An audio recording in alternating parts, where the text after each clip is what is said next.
on. Um, so we're still kind of early. I just wanted to troubleshoot just in case because we've had problems in the past. Yeah. We'll start at 7 p.m. on the dot. So whoever is currently on this live, we will start in about 4 minutes or so. So, but yeah, thank you so much again for your time. Oh, no problem. Hey guys. Hey, Sarah. Can you see me? You are good. Okay, I cannot see either of you guys, but I guess that's okay. You actually are pretty clear. Like, we can hear you pretty well and see you, so I think you'll be okay. Okay. Perfect.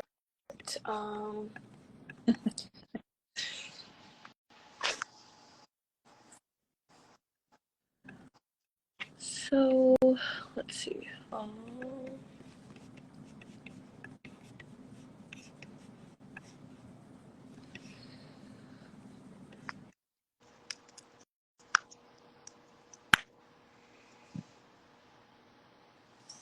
Amber, I'm just gonna leave and then come back and see if it fixes it. That's fine.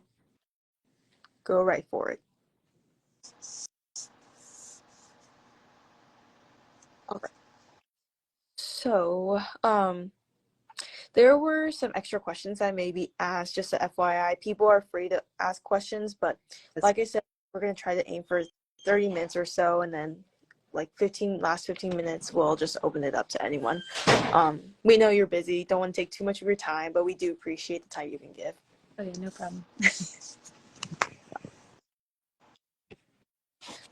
So, out of curiosity, so you were in San Diego, and then you went to Vermont. So how was that change? I grew up in Vermont, so so that's why I went back. But they're very different places, but I feel like I've lived a bunch of random places, and there's a lot of similarities, I think, between all of them. San Diego, super nice, warm, and beach, and Vermont's kind of the opposite of that. Yeah, I was about to say. But I was used to it because that's where I grew up. So. Okay, that makes so much more sense now.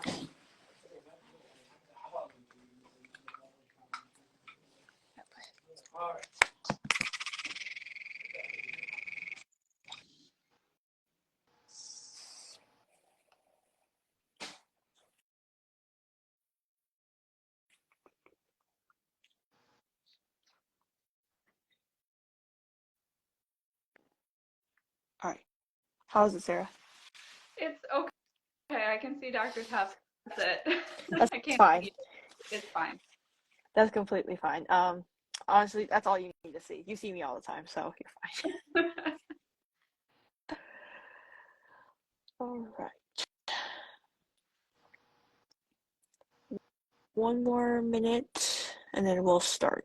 Actually, more like 15 seconds. But I guess we can start now. So, hi guys, I'm Amber. I am a current OMS 3 at LMU DCOM, and then this is Sarah. Hi everyone, I'm Sarah Campbell. I'm a fourth year at Michigan State University Com. And we want to introduce Dr. Amy Tefft, who, if you want to tell a little bit about yourself and how you even got into rural surgery. I'm Amy Tefft. I'm a general surgeon in Moorhead, Kentucky.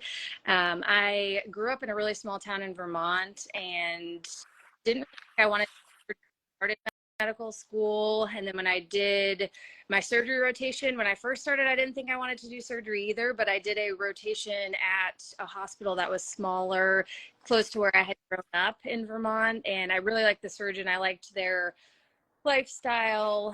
Everyone was really nice, and it was much more small knit than kind of the bigger academic center that I was medical school at. And that's when I truly knew that I wanted to do surgery and that I wanted to be in a smaller place for it's not, I guess, unusual that I wanted to go back to a very similar place to work. Gotcha. So you just kind of like the smaller community setting. Yeah, it's really nice. I've got 4 kids, so it's nice to be in a place where you know everybody, or I haven't been here. This is my second year of practice. I'm not from Eastern Kentucky.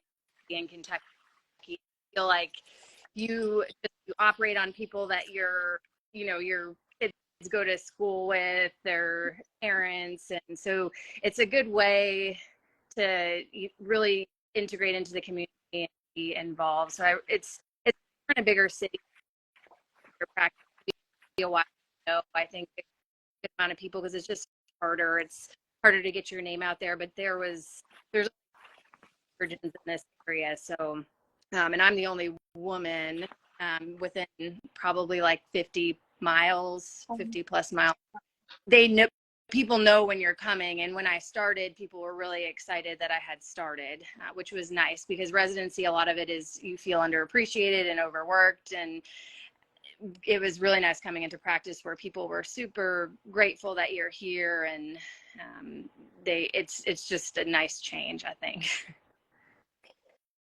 So Yeah. do you work with like a practice of other surgeons in the area? Yeah, so we're hospital employed, and there's 3 of us total. There's technically 4, but the 4th one is he's retired. He's partially retired, but he loves to operate so much that I don't think he'll ever truly retire.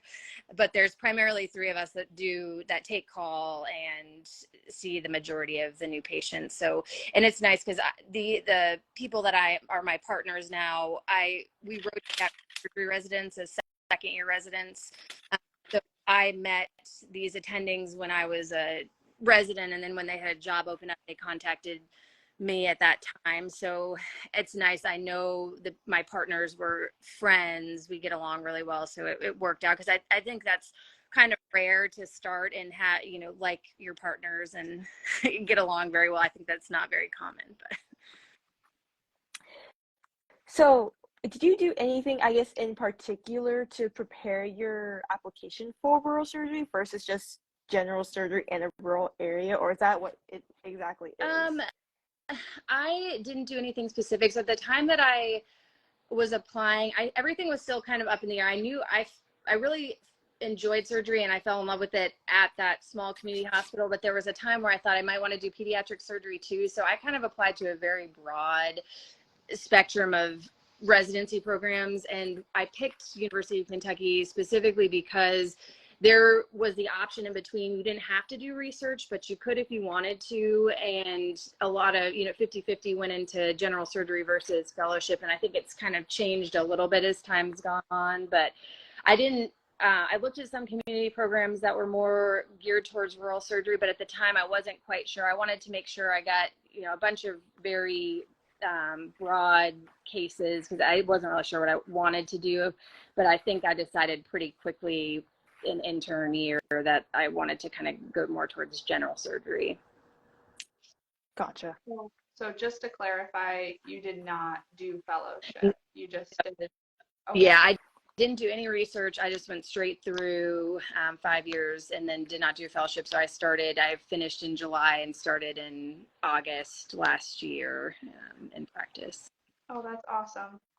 I know there's some programs out there that like specifically have rural tracks that are supposed to like kind of like help better prepare, I guess, for the rural setting. But I feel like a lot of it is just people who did general surgery and then kind of went straight into practice after that. Yeah, I'm honestly not very familiar with the specific programs that have rural tracks in residency. And I think it's good to go to residency and just pick a place that you like the people and you like the location, because it's either 5 to 7 long years of your time. And regardless, you want to go to a place where you operate a bunch so that you feel like when you go into practice, you know what you're doing. So I think my first day I was on call, so we'd go for 7 days in a row on call, and I started my very first day on call, and I had like a perforated appendix that was perforated at the base of the cecum, and then I had to do a kid the next day or something, an appendectomy on a child, and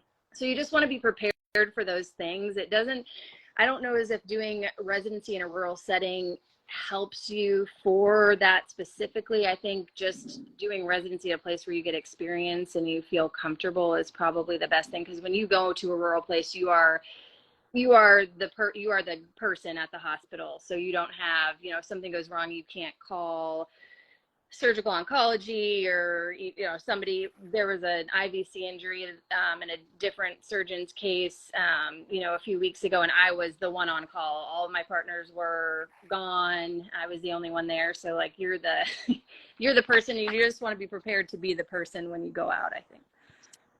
So you would think like having good operative experience during residency is probably the most important way to prepare for rural surgery. Yeah, because I think there's not, I mean, the big difference between me being here and me being in Lexington where I did residency is, the community is smaller and everything. The hospital, we see the same patients. I mean, we're 50-ish miles from Lexington, so it's the same patient population that I saw in residency. It's just we're farther removed from, the trauma center and everything, the extra resources. Um, so I don't know as if I think the experience having an experience to do a rural rotation in residency is important, to at least see that and see if that's what you want to do, because it was by far my favorite rotation coming out to where I work now as a resident. And I think that's important to kind of see what your life can be like. It's not all the same as an academic place. It's very different lifestyle wise. I have much more control of my schedule. I can, I don't have a lot of academic duties. We have med students, we have residents, so it's nice because I get kind of the best of both worlds. We have residents, but we don't have to do a lot of the extra stuff that's not fun that the attendings at UK have to do. And then the med students, it's the med students that are at University of Kentucky, but they're in the rural track, so they're a different subset of those medical students so we're pretty close to them. They rotate. There's only a few of them each year, so all of them by name, and it's nice because I went through my entire residency and I could probably tell you like 5 medical students' names, and now we know all of them, so it's nice. It's kind of nice that you still have like a little tiny bit of like academia, like a tiny sprinkle of like teaching opportunities and stuff too, where you're at. Yeah, it's really nice. It's not totally like removed rural. There's no teaching there. It's connected to University of Kentucky in that way. So I really like it for that. It's the best of both worlds for sure. Yeah. Yeah, I'm actually currently at a site that is considered rural and not much academic. So I kind of understand how you feel. It's a very different culture. So like it seems like you do everything, and I wasn't sure if you had any bread and butter surgeries, but I know that the type of injury is different. So like they say sometimes people get run over by a tractor or get crushed by a hay bale. So like, do you kind of experience more those kind of trauma slash injuries, or what kind of do you really operate on, I guess? So where I'm at is not a trauma center, so it's not like a level 1, 2, or 3. Right. So you have to send everything to UK. But there have been times where I have been called because there's a trauma code that you can't get in there, or someone needs a emergent a surgical airway, things like that. But it's rare that they can't make it to UK. So a lot of the times from scene, they'll take a helicopter to the nearest trauma center. But if they can't, weather's bad, which has happened before, and they have to come to ER first, then you can get kind of pulled into things. But it's more, what we see more is just the emergency general surgery side of things. But it's a wide variety. We do colectomies, breast, hernias, all that stuff. Yeah. I noticed that they kind of, not the general surgeons, but more even like the OBs act as a PCP, just because it's so much easier just to do everything at once, especially in a rural setting. Like they're busy, they don't want to come see a doctor. It's just easier to do everything when they can. Yeah, I have found that too. I'll have patients that have not seen a physician. They have a really bad hernia, and then I have to do like a whole medical work on them because they don't have any medical problems, but they've really never seen a doctor in the last 30 years. So it's good and bad. It's, it's hard because you get 15 minutes allotted for each person on your schedule, and it takes a lot oftentimes. But I think it's, you can do a lot of good for people by just, it takes extra time, but by just listening and addressing other problems, it can be really helpful, because I'm likely the only doctor that a lot of these people see for years. Yeah. I understand that. I guess we always want to know more about the lifestyle of different subspecialties. And you mentioned that you have more control over your schedule, which you like, but also it sounds like you do take a lot of calls. Can you tell us a little bit about it? Yeah. Yeah, so in residency, the call was more like once every 2 to 3 nights. And how it works now, and it's different everywhere, but how we do it is 7 days in a row, Monday morning to the next Monday morning, you're on call 24/7. And it can be really good and really bad. Like I'm on call this week. I started on Friday because we kind of switched weekends so I could go to a wedding this weekend. But it's hit or miss. You can have a really, really busy week. I tend to have really bad luck on calls. So of my other two partners, I'm the one that's normally operating in the middle of the night. But that being said, it's normally a once every 3 calls that get called in the middle of the night.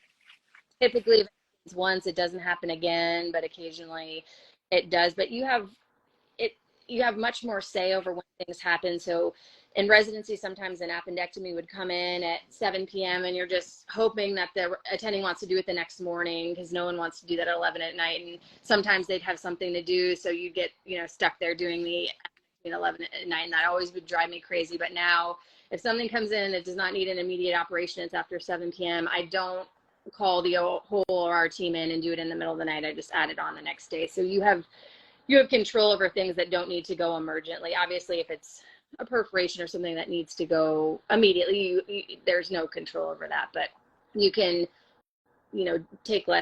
see less clinic patients on your call days. If I'm not on call, I don't have to be there till like 7 o'clock on OR days and then 8:30 or 9 on clinic days. And I have half days, 2 days of the week. And I can move all my patients up to the morning one day if I have something to do in the afternoon. So I have a ton of free time now. After I finished my board exams in March, I don't even know what to do with myself because with the kids in school, there's just a ton more time that I'm not used to having. So I don't think I've ever had that much time since I was a kid. Well, that is really encouraging to hear because I think a lot of the time when people think of rural surgery, they just expect it to be like a ton of call, like really unreasonable time spent in like the hospital. So it's cool to hear you say like, yeah, I do take a lot of call, but I'm not like heavily operating throughout the whole 7 days. Yeah, and I'm lucky because we have residents from UK that are awesome, and they see our consults, so I don't have to go in and see consults unless it's emergent or something. So that takes a lot of stress off of us on our call weeks when we're on for 7 days in a row. So it's helpful. It's different everywhere, and you kind of have to definitely don't want to go to a place where you're the only surgeon or there's only 2 of you, because if somebody gets sick or something happens, you're kind of stuck with all the call. And I don't think that would be pleasant for anyone, but you just have to I've got one of my best friends is working at a rural practice in Kentucky as well, and their call is 1 in 5. So there's 5 partners. They, instead of doing a week in a row, they rotate call during the week, and then they take one every 5 weekends. So that's not super. It's different everywhere. What I like about ours doing the week at a time is you can plan your vacations like a year in advance, because when you're on call, and obviously if you want to switch something you can, but you don't have to ask your partners if it's okay if you're out of town and they take more call that week. So it works out nicely here, but I think it's different everywhere depending on where. For sure. So it seems like you have adjusted well to your schedule and adjusted your schedule well to your life, but going through residency and being on call 7 on 7 off, how did you manage that with your kids, or do you have tips on being a mom going through all of that, especially being pregnant through all of it as well? It's hard. Yeah. No, I honestly, looking back, I don't know how we survived. And my husband is awesome, so he kind of, and my parents live close by now, but they were in Vermont for the majority of residency except for my last year. So we had really no help. So my husband understood. He's not in medicine or anything, but he understood that it was going to be 5 years where, he was going to have to pick up a lot of the slack. And he didn't complain at all. And I know people who had a tough time because their spouses just, they felt like they were getting shafted, and, they just took it out the other person. But if you have, I don't know, if you have the right person who understands that they're going to have to kind of sacrifice their schedule and their career for 5 years until you guys get things sorted out, then it works. But I started residency with an 8-week-old, and then I had a baby during second and third year, and I just have a 4-month-old now. So I had her during my first year as an attending. So I probably had them the hardest times you can possibly have children for residency, because your first year as an attending is really hard, and you have to do boards, and you're starting your practice. And so I don't recommend taking oral boards like 32 weeks pregnant, but it's possible if you want to. But it was, you're tired. I don't even know. I look back and I barely remember a lot of residency just because you're so exhausted, and the pregnancy part adds a whole nother stress because you're tired from being pregnant, you're operating, you just feel terrible. You just don't feel like yourself. So, it's rough, but it gets better. I mean, obviously the pregnancy will end at some point. You're not going to be pregnant forever. And it's definitely doable, but it's super hard. You can do anything that you truly want to do. I wanted to have a big family. I wanted 3 or 4 kids. So I knew, and I'm 34 now. So I knew if I finished residency and at 34 and I wanted 4 kids, it would be a little bit harder to get that done in a reasonable amount of time. So I just didn't delay anything. I had kids when I would have had kids, whether or not I was a surgeon or not. And I'm happy with that decision. I think it worked out. I had to make up a couple weeks at the end of residency because I took 6 weeks of maternity leave for my third baby, and you're only allowed 6 weeks in your first 3 years and 6 weeks in your second 2 years, but I think that's changed since. So it's probably easier now if people want to have kids, because I think I had to use all my vacation time. So we didn't get vacation for 2 years in a row, which was not fun. As a resident, the only vacation was with a newborn, and that's not true for anyone that has had. But I think they've changed things so that you still get your vacations and you get your time and you're not penalized for it. And it didn't affect my case volume or anything like that at the end of residency. My experience, I don't think, changed very much at all. So I have no regrets, but I do think it's tough. Kudos to you. Super tough. Do you have any advice for aspiring moms who are just starting surgical residency? I mean, if you truly want to be a mom and you're starting surgical residency, what I would tell you is do not feel bad about having a family. Do not think you're inconveniencing anyone's schedule.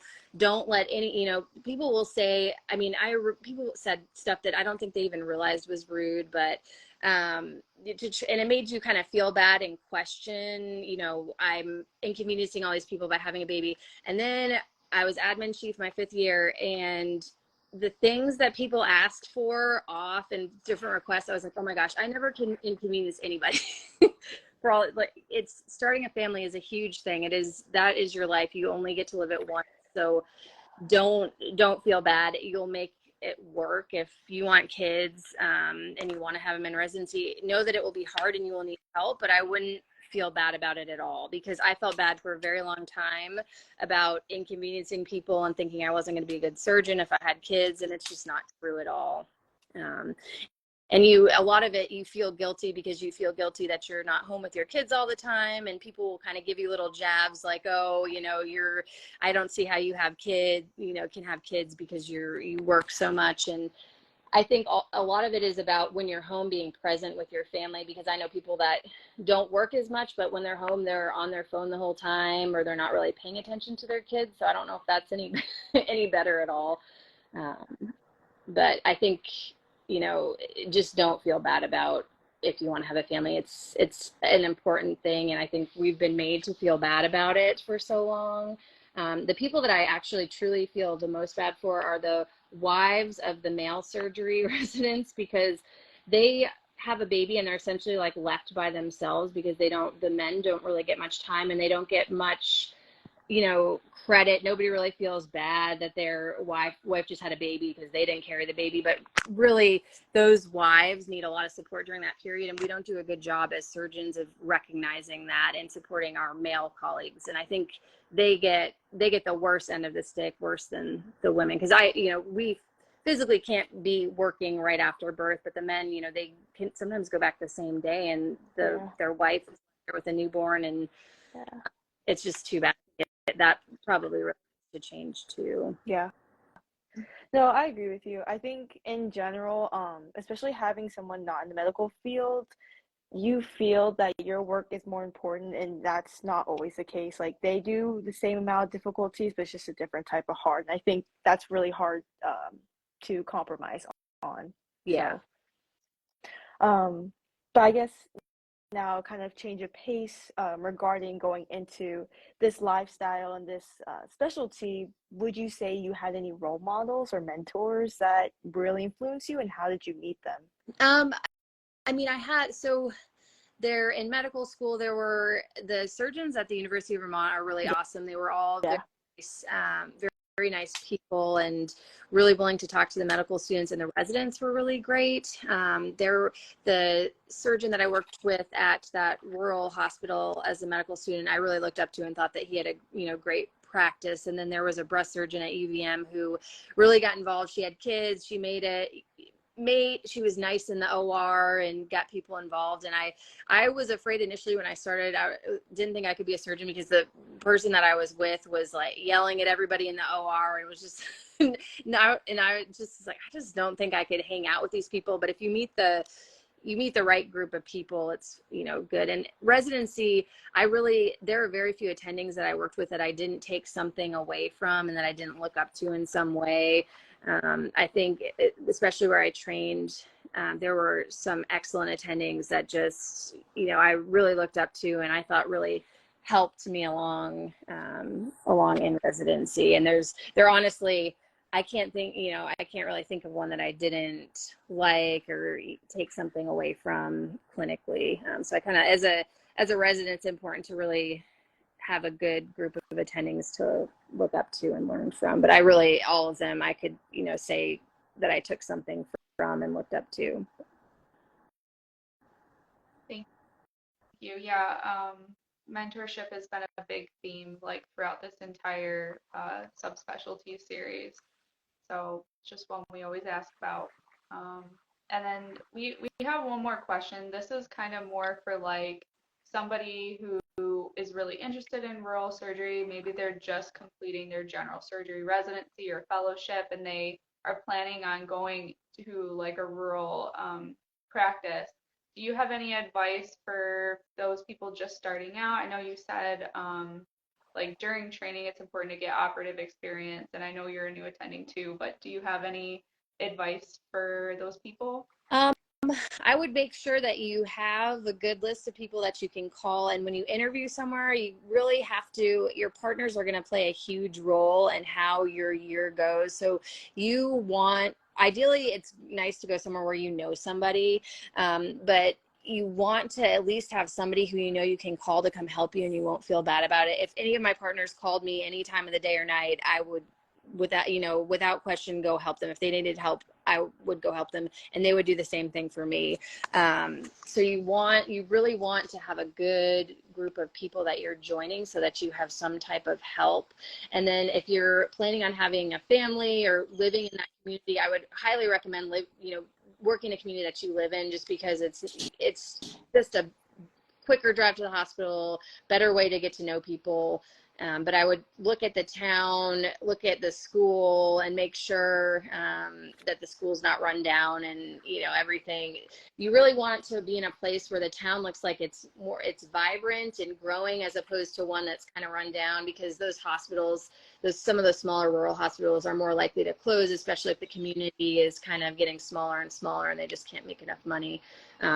Fortunate, I'm in a place where there's like a Division I college here, and there's the hospital employs a bunch of people, but there's just a lot going on, at least in the community, and it's I'd say it's growing more so than kind of withering away, which is nice. But you want to see good economic health in the area that you're going to live, because you really don't want to move to a place and then have to, the hospital gets shut down and then you have to change jobs and you can't sell your house. And it's, I mean, that could happen technically anywhere, but it's more likely to happen in a rural place. So just researching your community and making sure economically it's healthy so you don't end up in trouble later on. But I think having people that you can call if you are in trouble is ideal and really helpful, especially the first few years out in practice. That's awesome advice, and I had not even like thought about the economic health of the area, like for your own job security. It would stink to get settled and then have to immediately kind of find a new job, get resettled again. So that's an awesome point. It's more, and I think that issue is more unique to some of the rural jobs as opposed to the bigger cities. A lot of if you're in a bigger city, you can get bought by another hospital, and that can happen in a rural community, but also it's sometimes easier to just shut the hospital down and move everybody. So it's something to pay attention to. My husband's in finance, so I was fortunate that he actually, when I interviewed here, they had him come for the interview too, and he asked about the economic health of the hospital and about the community, and I truly hadn't thought about it, but it is incredibly important, especially if you're going into a small area, because there's just, you can get stuck with a house that you can't sell and problems like that. So Yeah, especially now with the house market, it's fantastic, that APR. So yeah. That's definitely good advice. But one of the last questions we have is, I guess it's a two-part one. So if you could have one piece of advice you could give to yourself back then, what would you give? And two, what would you say is the most challenging part of being a rural surgeon? So if I could give myself advice from starting residency now, I would just tell myself it's going to be fine. Because Yeah. there are a lot of times during residency where, it's so up and down that it's nice. And, in the back of your mind, everything will be fine at the end. But if I could go back, I would just tell myself that don't worry about the small stuff, and I'll be fine in the end, regardless. And I think that's just important advice, because truly at the beginning of residency, it's the beginning of a very long road. So there are times where you don't even know if you're going to finish. You have a really hard day, a really good day, and it's so up and down, but it all works out fine in the end. And the other one was, what was sorry, what was the other? It was just the most challenging part of being a rural surgeon.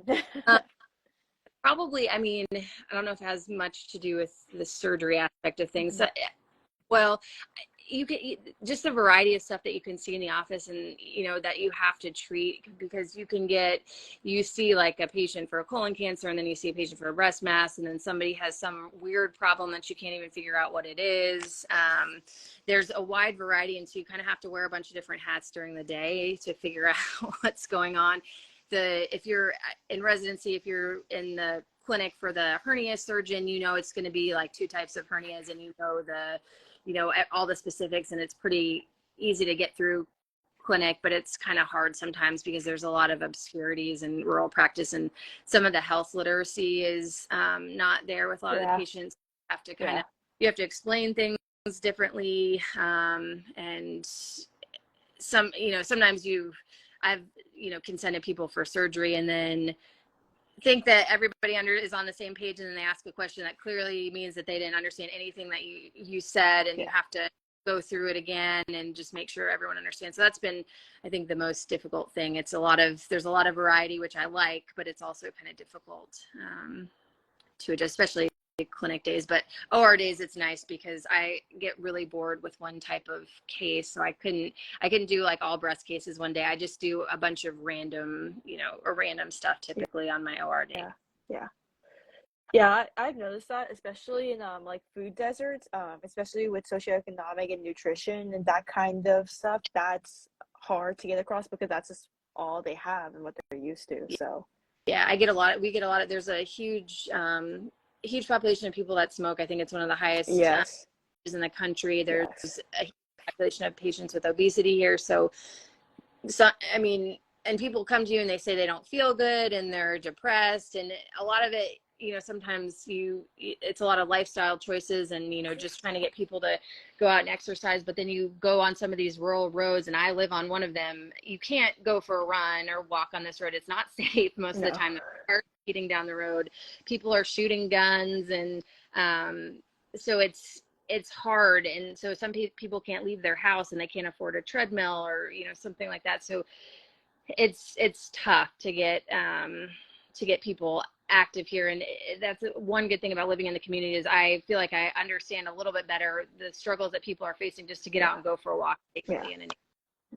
Yeah, I agree with you. But yeah, so going with the questions, that was actually the last question we had. We haven't had any questions during this live interview. So did you want to say or have any last comment that you wanted to give out to everyone? No, I thank you guys for having me. It was awesome. I like to see the rural surgeons featured because we get a lot of you're just a general surgeon and you're just truly, you know, if you're a general surgeon, you're a surgeon, you do a bunch of stuff. It's fun. I highly recommend it. I think for people who get bored easily with one type of case, general surgery is perfect. I hate if I get past 2 hours on a case, I do not. I can operate all day if it's like 10 different cases, but if you're in one case for 10 hours, I just hate it. So for people who kind of like to do a variety, general surgery is perfect. And it's perfect in a rural area because you're not pigeonholed into just doing hernias or gallbladders. You can do thyroid surgery, you can do colectomies, but if you're a general surgeon in a bigger city, a lot of the colorectal surgeons will take the colectomies and the endocrine surgeons will take the thyroids. And if you don't want to do something as a rural surgeon, you just send it to the big city. Yeah. Okay, thank you again, Dr. Tefft, for your time, and thank you everybody who joined us this evening. Again, this has been our monthly Instagram Live Surgical Subspecialty Series. We normally host it every first Monday of the month. So if you like short stuff, maybe shorter cases, maybe rural surgery is for you and good variety. If you are more interested in super long cases, next month will be transplant surgery. Oh, gosh. So those are like 10, 12-hour cases. So if you are a transplant surgeon and you are interested in sharing your story and inspiring other women who are planning on going to surgery or are already surgeons, please reach out to us or send us a DM, and we would love to host you. Some information. I have one of the residents who I graduated with is in fellowship right now for transplant. If you're interested, she's awesome. Yeah, that would be fantastic. Because sometimes we have a hard time finding volunteers or people who are even in the field. So it's awesome that we were able to connect with you. Yeah, thanks so much for having me. Thank you again. Bye.